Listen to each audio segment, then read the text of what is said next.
श्रियकान्ताय कल्याणनिधये निधयेतिनाम् श्रीवेङ्कटनिवासाय श्रीनिवासाय मङ्गलम् लक्ष्मी सविभ्रमालोकसुभ्रूविभ्रमचक्षुषे चक्षुषे सर्वलोकानां वेङ्कटेशाय मङ्गलम्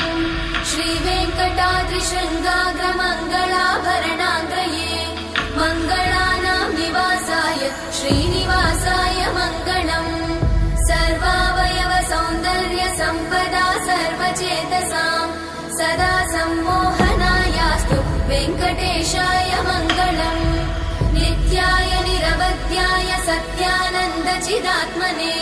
सर्वान्तरात्मने श्रीमद् वेङ्कटेशाय मङ्गलम् स्वतः सर्वविदे सर्वशक्तये सर्वशेषिने सुलभाय सुशीलाय वेङ्कटेशाय मङ्गलम्